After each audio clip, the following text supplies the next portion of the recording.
All right. Well, good morning, everybody, and welcome to World Fish Migration Day. I'm Chris, and I'm the executive director with Contra Costa Resource Conservation District. And today we're here to celebrate World Fish Migration Day. So welcome. This is an event throughout the planet, basically, of folks who are into migrating fish and anadromous fish. We'll talk about that more to come. But yeah, just thank you all for being here. Thank you to our partners and folks that are tabling. We appreciate you all being here. We appreciate folks coming to participate in the fish tours. We appreciate folks who have been doing this work for a long time now in the watershed in support of fish.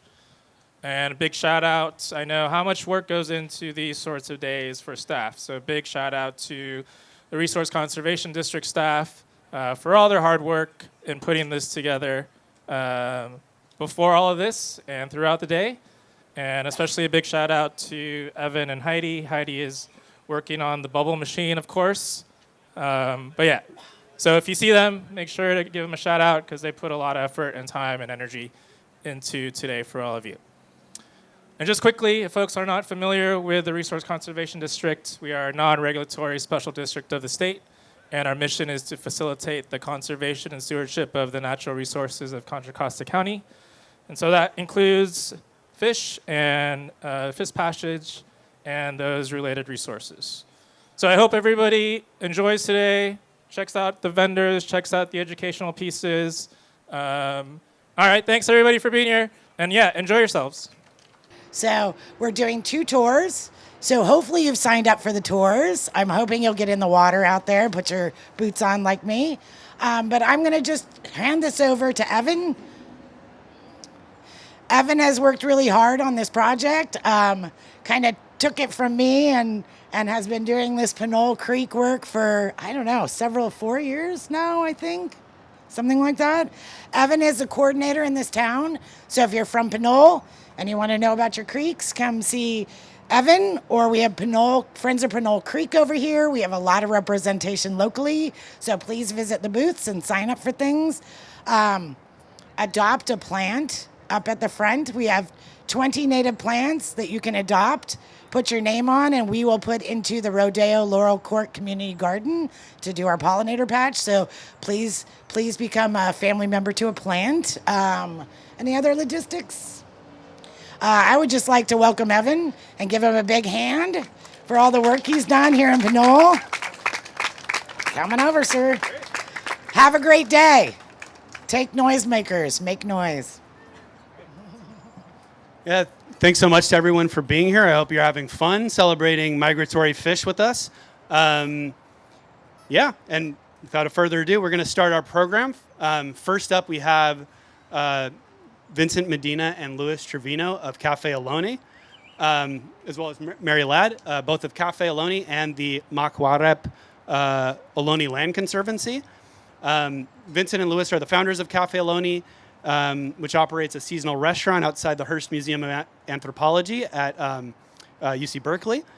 And they also operate a cafe at the Lawrence Hall of Science that offers Ohlone-forward snacks, meals, and beverages.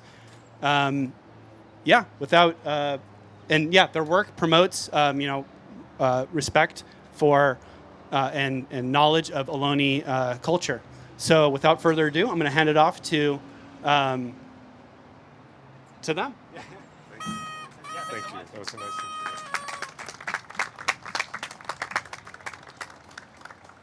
All right. Thank you for that introduction. I'd like to start by saying Horshe tu hi hemmenya. That's how we say hello to you all in Chochenyo, which is the first language ever spoken in the Inner East Bay. Kanakra kat Vincent Medina, at kanamu Holsheak maknani ra kat Luis Trevino, at makacho ra kat Mary Ladd. My name is Vincent Medina, here with my partner, Luis Trevino, and our friend and our colleague here, the director of our land conservancy, Mary Ladd, right here. And we're so glad to be able to be with you all, to be able to teach a little glimpse into our rich Ohlone culture that's always been practiced here in the East Bay. In Chochenyo language, the way that we collectively call the East Bay is Holshe Makwarep, which means beautiful our land, because in this space that is relatively small, which is the East Bay, so much abundance and biodiversity and life that has always been sustained here. From the bay shore teeming with life, from the salmon to the sturgeon to the steelhead that we know, coming downriver into the bay, from the tule marshes that provides the thatching material for our homes and our boats, going into the willow thickets, providing the foundational material for those baskets that are so elegant they continue to dazzle the imagination, into the oak woodlands, sustaining acorn, which is our staple food, going into the bay forest, going into the redwoods of the East Bay Hills. Within this relatively small area, huge amounts of life and abundance. And of course, this translates to cultural wealth and cultural abundance. Our Ohlone people, we've always taken care of this land in a way that's regenerative, stewarding this land and utilizing fire as a friend, taking out the overgrowth that today is becoming the fuel for the wildfires we're seeing with increased frequency, which is also being amplified with the changing climate around us. As the winters are staying wetter from the atmospheric rivers and the summers are much drier and warmer, all of that overgrowth becomes fuel for the wildfires that have always been checked by constant burns that take out that overgrowth while simultaneously enrich the soil with nutrients and ash to allow constant regeneration of plants for food, medicine, basketry, and so much more. The system of tending to our land in this way works so well that in Chochenyo language, we have no word for famine. We have no word for scarcity, but we do have a word to have more than enough. Yowini is that word. I want to make sure I'm acknowledging our elders and our forebearers who allow us to be here in our home, wake up every day where we've always been here in the East Bay, and to be able to continue on our beautiful culture in an unbroken and continuous way. The truth is that we've always been here, and I mean that quite literally. There's never been a generation of our community that's ever been away from the East Bay. And that fact right there is a testament to the permanence and the strength of all the generations before us that have always kept our culture safe, even through some of the harder moments that have come with colonization. However, colonization does not define our story as Ohlone people. But it's important to acknowledge our families survived the missions, Mission San Jose and Mission Dolores. Our forebears survived the genocide that was waged by the state of California during the gold rush. Our families survived as well UC Berkeley erroneously declaring our great-grandparents' generation extinct that led to the loss of federal recognition for the Verona Band of Alameda County. Our great-grandparents' generation never accepted that lie, though. Continue to transcend here in our home to be able to carry on these original values and maintain our presence here in the East Bay. And they did so successfully. So when we present our work and teach about our work, we want the public to understand Ohlone culture through a lens of strength, intergenerational triumphs, and victories that allow us to be here and for the culture to continue on right here. Louis and myself were the founders of Cafe Ohlone. We opened up Cafe Ohlone in 2018 as a way to be able to teach about our culture through our traditional food. And of course, the stewardship of the lands that produces these traditional foods is inherently connected with a healthy environment. And all of this work led us to be able to create the Makwarep Ohlone Land Conservancy in 2024. Mary Ladd here was brought on as the development director for this work, and it's heavily connected with Contra Costa Resource Conservation District. And so I want to acknowledge our partners that are here, Chris Lim, Lisa. I know that there's others that are here, but I'm so glad with the way that this partnership and collaboration has continued to move forward. And currently we're stewarding through our land conservancy 400 acres of land here in the East Bay at two main areas.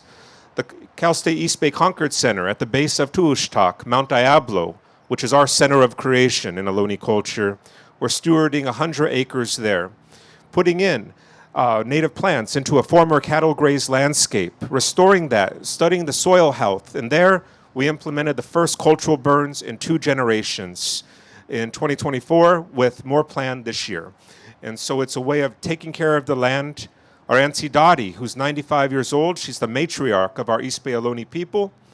She grew up learning about the cultural burns from her elders who were born in Sunol in the 1880s. Auntie Dottie's wisdom of those burns continues on, and she was there when we had that first cultural burn in generations. Auntie Dottie left some black oak acorn flower for the land as an offering. We asked her, is there anything you'd like to share for the land itself? And she said, burn, baby, burn. And so it's a reminder of when we're taking care of the land and we're utilizing that, these old methods right here, how effective they are. We studied the soil health before and after the burn. And the soil health increased dramatically from just one single burn. And imagine what that will do with the sustained burns going forward.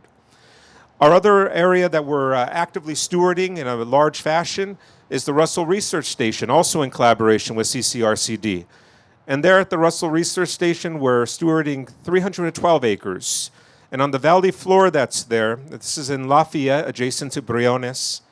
On the valley floor right there, we're putting in 4 large native gardens, each over 1 acre. One for pollination, one for edible plants, one for medicinal plants, and one for basketry plants. Right there, we're also going to be seeing the cultural burns renewed as well, and also developing curriculum to teach about these traditional practices of tending to our land.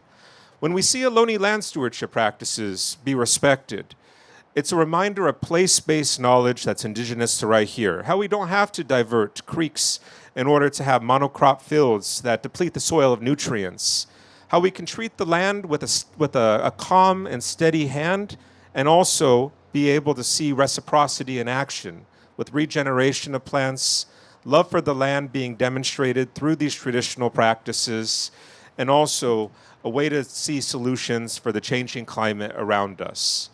This right here is all rooted in a concept called Otoy, which means repair, repairing the land, and also helping the public be able to see our culture in action to build up understanding and respect, and also continuing to carry on the oldest traditions of this place in a way that's rooted in legitimacy and that's rooted in old-time teachings from our elders. We're proud of this work, and it's only growing. Again, CCRCD, they have been wonderful partners in seeing this, this wonderful restoration project here, something that we're excited for. I want to say the way we say stillhead in Chochenyo, you're welcome to say it with me, so we say hammoy. Hammoy. All right, so Jorge Tamakiti hammoy rotene rumetka. It's good that we can see the stillhead be able to return right here to this waterway, to this creek. Something else I want to say, as we're right here in Pinole, I just think it's an interesting fact. The name Pinole, it actually comes, it's rooted in an Ohlone story right here. If any of you are familiar, there's with traditional Ohlone foods. In Ohlone culture, there's a seed mixture. That's a mixture of California chia, red maize, amaranth, tarweed seeds. They get roasted. Each of them have their own flavor. They all have their own nutrients and vitamins, but they're all good for you. They get roasted, and then they get made into little cakes after being lightly smashed in a mortar so that their oils come out and formed into a flour, rolled into little cakes, and they're so rich in flavor, they're so nutrient dense, and also full of protein. Now, when the Spanish, when they first came during the mission period to this region right here, they were given, as Ohlone people will often do when you walk into an Ohlone home, food. And this is standard, even in our culture to this day. Somebody walks in your home, you feed them. And so when the Spanish, when they arrived, even though they weren't expressing generosity back to our Ohlone people, when the Spanish arrived, our Ohlone people gave them the seed mixture that the Spanish recognized by a term from Mexico as pinole, which in the Spanish became pinole. In Chochenyo, the name for the seed mixture is muyen. But I think it's interesting how this region right here is directly connected to Ohlone generosity and a traditional Ohlone food. Pinole from Mexico, muyen here in the East Bay, food given to the Spanish by Ohlone people in an act of kindness. Reminding that this area has always been full of abundance. And when you have more than you need, you don't have to compete for resources. You get to live in relative peace with dignity and be able to live in a world of abundance where people are able to coexist together. And this way here in the East Bay has always been practiced. In Chochenyo language, the first language of the Inner East Bay, we say Holshe Maknunu. Our culture is beautiful. Tuye Maksuyakma. Our people are strong. Makinrote Nomo Holshe Makware Pementuhi. We've been here in our home, the East Bay, all along. Elle makitisin otonin rote nomo Holshe Makware. And let us see good repair happen here on our land. Thank you. Thank you so much. That was fantastic. Thanks so much for being here and sharing with us. Yeah, let's give them Vincent a round of applause, and for Louis and Mary for being here and sharing that with us. So the next part of our program is a discussion panel with our, we're honored to have this great panel of experts here today to talk about, today's theme, creating free-flowing waterways for migratory fish, right? That's what today is about. Celebrating projects to make our local creeks and beyond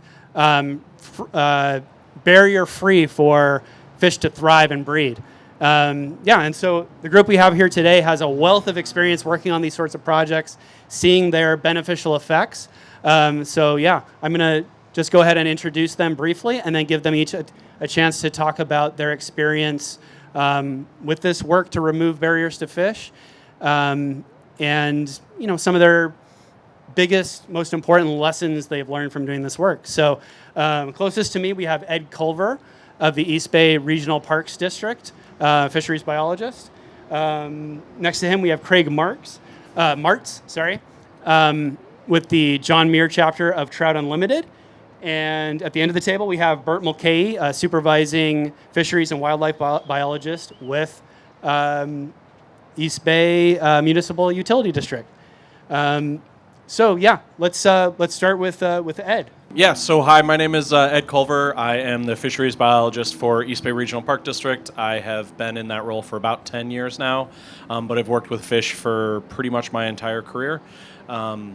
I think we're in a really unique place where there's a lot of environmentally minded people in comparisons to some other places that I've lived. And so I think the opportunity for restoring some of these streams to what they historically were is really ripe for us. I will say my experience with stream restorations has been it is a very long and lengthy and costly process. My general rule of thumb is don't mess it up, because it's gonna take a really long time and a lot of money to fix it. My prime example of that is actually Alameda Creek down in Fremont. That the projects to remove fish barriers on that stream took 25 years and almost $300 million. But I will say within 72 hours of the stream being anadromous, we were passing Chinook and Steelhead upstream for the first time in 75 years. So they're waiting for that restoration. We just have to give them that opportunity. Craig, go ahead. All right, good morning. It's still morning, right? Thanks, Evan. My name is Craig Martz. I'm here today with the John Muir chapter of Trout Unlimited. Trout Unlimited is a volunteer organization that's dedicated to the conservation and restoration of cold water fisheries and their watersheds, with particular reference to trout and salmon. Okay. Trout Unlimited has some 300,000 members nationwide, all volunteers. We have some paid staff. The John Muir chapter is somewhat smaller. We have about 650 members here in Alameda and Contra Costa counties.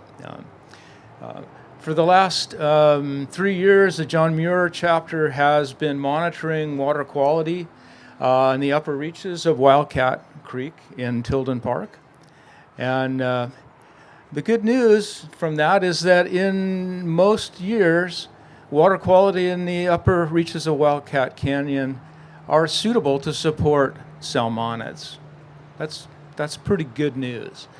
But of course, they have to get there, right? And that's the problem. And I think almost everybody here probably recognizes that it's pretty rough sledding for salmon and steelhead between San Pablo Bay and Wildcat Canyon.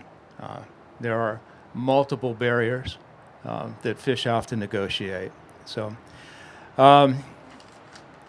we're just now beginning our assessment of barriers and passage issues on Wildcat Creek in partnership with the Watershed Project. They're doing the lower reaches of Wildcat Creek, and John Muir is doing the assessment on the upper reaches in the upper watershed.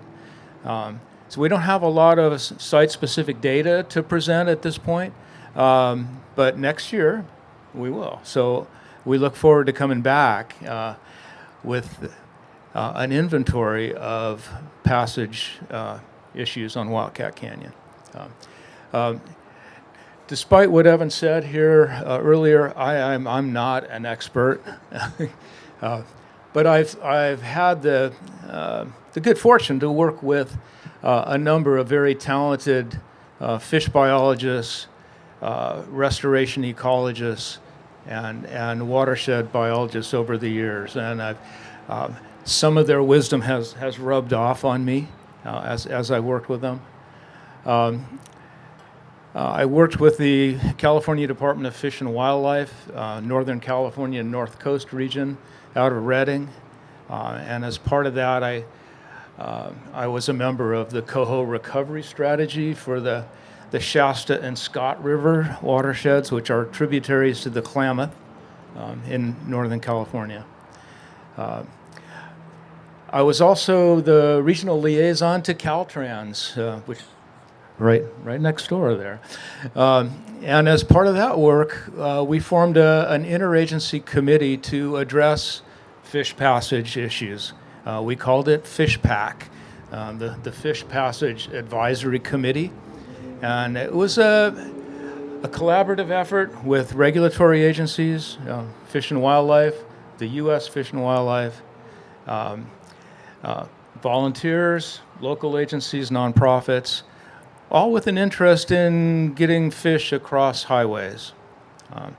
And that, I think, is one of the biggest take-home messages for me today is it takes a lot of collaboration to fix passage barriers.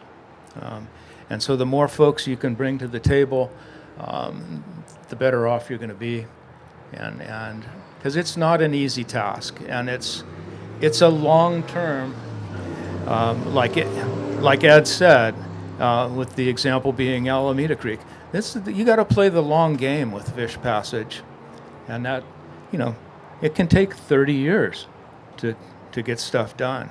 I remember, 20 years ago, in our region in Redding, we were talking about when the Klamath dams came out. It took a long time, but it happens. So, all right. So that's as much as I want to say, and I'll pass it over. But thank you. So yeah, thanks so much. And yeah, now we'll turn it over to Bert Mulcahy of East Bay Municipal Utility District. Hi, welcome everybody. I'm Bert Mulcahy. I've lived most of my life here in the Pinole Creek watershed. I've been a fisheries and wildlife biologist at East Bay Mud for almost 30 years now, working mostly with fish and endangered species here in the Pinole Creek watershed. Really happy to be here to celebrate steelhead coming upstream. I've been lucky enough to be involved in all the main projects that have made this fish passage possible, from the I-80 culverts to the bridge at the Pinole Y to the tomato stand project. Really great to see the progress, and I think patience and persistence are like the two most important things in fish passage. it's taken many, many decades and many millions of dollars to build all this flood control infrastructure that has caused havoc for our fish, and it doesn't go away overnight. And I don't think very many people thought very much about the hundreds of millions of dollars they spent to protect the communities, but it is much harder to make people think about spending money to make that right. Because you can have both. You can have fish and you can have flood protection. And so I think some of the most difficult parts about these types of projects are obtaining the right type of funding. Usually these types of projects are funded through grant projects, and one of the things that's been very critical recently, the tomato stand project wouldn't have happened without California voters voting for Proposition 1 and Proposition 4. Those are environmentally related ballot issues that freed up funds for restoration. Was just a very small part of the money spent. A lot of it was on fire and other things, but it's very hard to find funding. It's quite a bit to get through the permitting process. It's not the permitting process itself so much as it is there's a lot of monitoring you have to do to prove that your project works after. A lot of these projects have to be monitored for 10 years after you complete them to make sure that they're working, and that can be quite a lift for agencies to agree to monitor for 10 years. So I think, having that persistence, having money available, and then being able to get through the process of permitting has gotten way better. I must say, with the state, I have to give them kudos. The Department of Fish and Wildlife has initiated the Cutting the Green Tape program. I used that on the tomato stand project, and the difference and the speed of getting my permits was incredible. And it really has been a great program. It looks like they just reauthorized that program, and that can really help us speed up restoration opportunities in California. So welcome, and I hope you guys can welcome back the fish that are back in Pinole Creek again, the way having free access to the upper watershed like they should have. Thank you.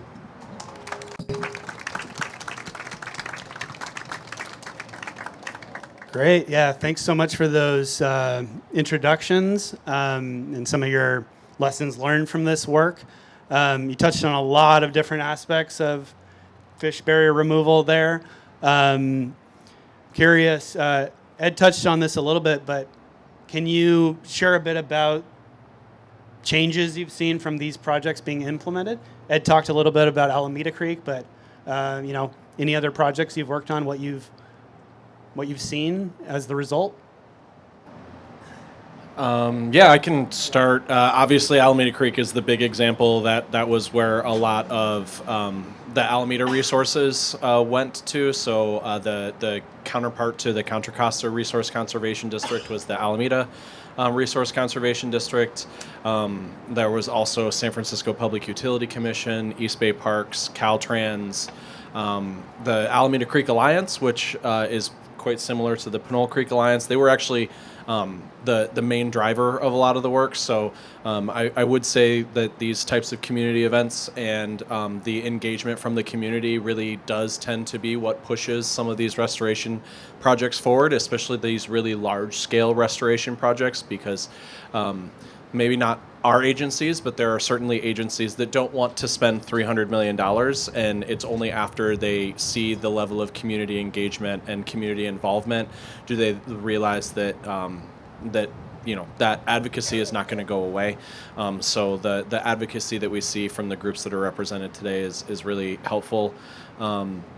We have done much smaller projects.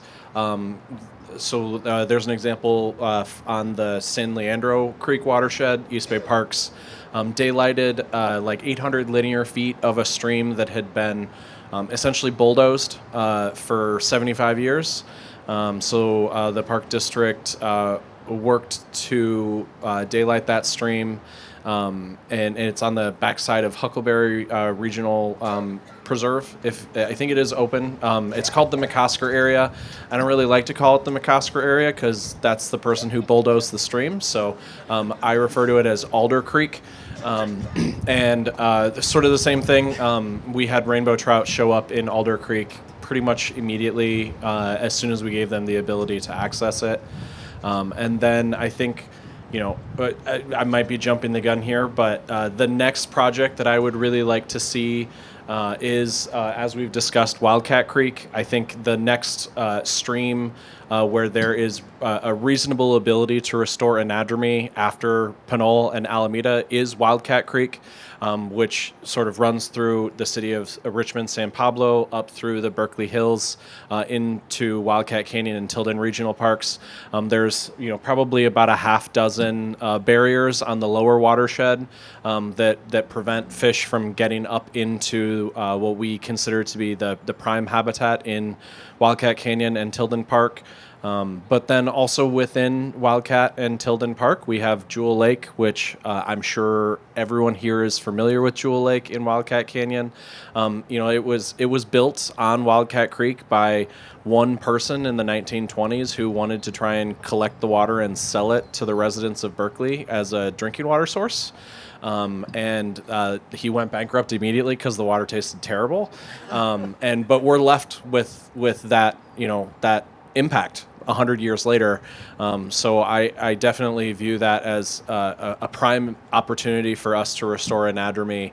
And how cool would it be to have kids in Berkeley schools be able to take a field trip up into the Berkeley Hills and be able to see Chinook salmon and steelhead swimming through this land that is so adjacently close to urban landscapes. So that's for me, I think, the next big project that I would like to see. And it's really helpful to have partners like the Watershed Project and John Muir who have been really great in helping us move that forward. Yeah. Yeah, I'd like to say we would fully support that. There's no question about it. And it's a legacy. It's a legacy piece of infrastructure that is going to take a lot to get rid of, and it's going to take a consortium of folks to collaborate together to keep it on the radar, so that it actually gets done. And it's ironic, how much it costs to do our flood control system, and how much it costs when it was implemented, 50 to 100 years ago.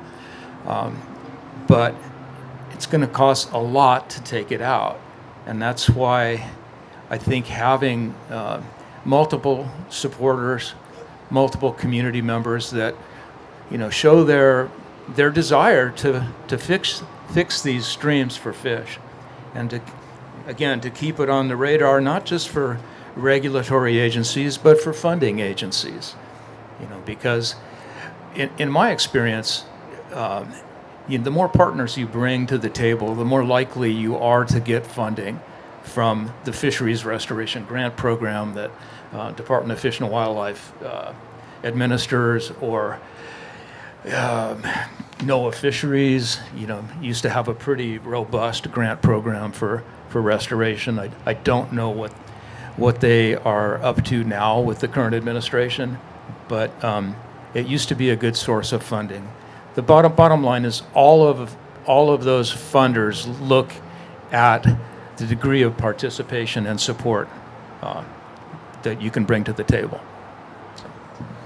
And I'll just point out that, as Ed said, they've spent 100 times more on Alameda Creek just to get fish pack than we have on Pinole. And as much as I thought over the years, the 3 fish passage projects here were a heck of a lot of work, and they were. I mean, if without the Contra Costa Resource Conservation District getting so many partners together, they wouldn't have happened. But Pinole Creek was the low-hanging fruit. We were very fortunate here in Pinole Creek in that nearly every road crossing on the creek in Pinole Creek, except for pretty much this one, was a bridge. And I don't know how that happened. Most of Pinole, built out in the 40s, 50s, and 60s. We're pretty lucky that really all the creek crossings are bridges, and fish can do okay with bridges. And so, where it may have taken projects that are hundreds of thousands of dollars to do restoration here in Pinole Creek, you could see Alameda Creek as a more extreme example of how expensive, hundreds of millions of dollars to fix this kind of thing. And there's a lot in between. But we did the low-hanging fruit first. So, there is a lot left to do, and those are not going to be as easy. They require a lot of funding, but they also have a lot of partners. And one of the things that made a lot of the projects a little easier in the upstream end is the East Bay Mud projects were just basically all on East Bay Mud property, and that really helps a lot. And the work that Contra Costa Resource Conservation did to get all the partners, including Caltrans and the Flood Control District, East Bay Mud, all these people on the same page to do this first project, it was the absolute critical project, because this project here is what snowballed into the others. And that's what you need to do on other creeks. You need to get that first project in the ground, and then it becomes its own momentum. And great to see that. Thanks. Great. Thanks so much for that. I want to leave some time for audience questions. Yeah, so East Bay Mud has been monitoring salmonids here in this watershed annually, basically, since the 1980s. And they've always been present, and there's been a lot of resident fish. But the cool thing about these projects is now, for the first time, we found 5 large steelhead reds upstream on our watershed above the tomato stand project. To see steelhead come upstream is really critical, because we've always had a small population of rainbow trout here, and we've had some steelhead. Before this project was done, we probably saw steelhead upstream maybe 2 out of 10 years, and now they can get there every single year. And that makes a big difference, because remember, steelhead come from the ocean. They bring all those ocean nutrients back to the creek. They are really prolific spawners, and they can do a lot for the population to bolster it. So yes, we do have salmonids now. We have more spawning of fish from the ocean, which has really helped bolster the population. Okay, I guess as my final question, I'm just curious. Yeah, what do you?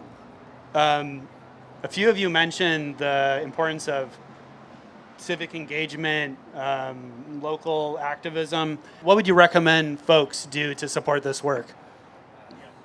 So I have a huge plug, and I say this wherever I go, and I strongly encourage anyone. East Bay Parks is a public agency. We have a elected board, and that elected board is who makes the decisions ultimately for what types of projects, especially expensive projects, are going to move forward at East Bay Parks. And so,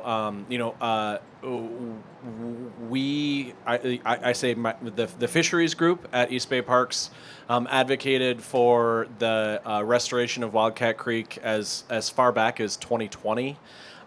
We actually held public engagement workshops that a lot of people participated in, and sort of very overwhelmingly said that they would like to see Wildcat Creek be restored.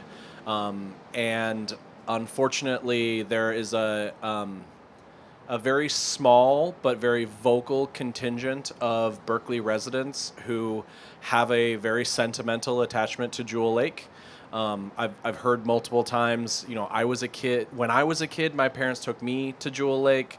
I took my kids to Jewel Lake, and now I take my grandkids there, and I cannot fathom there not being a Jewel Lake. And unfortunately, those people are quite vocal and readily go to our board meetings. So the restoration of Wildcat Creek over Jewel Lake has been stalled for 6 years at this point. And I was just saying, I just got a glimpse at our 5-year budget plan at the Park District on Thursday, and Jewel Lake is not mentioned on there in any way, shape, or form. And really, the way to change that is public engagement and sort of the public advocating for the restoration of Wildcat Creek. So I would just say, if there's anyone who is interested in letting their voice be known, our board meetings are open to the public and provide open comments. You are welcome to come every first Tuesday at 1 o'clock. It's on Zoom as well.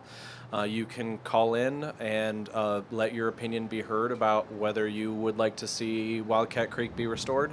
And I do truly believe that that is the only way that Wildcat Creek will be restored is if the community swell rises above the few vocal opponents of the removal of Jewel Lake.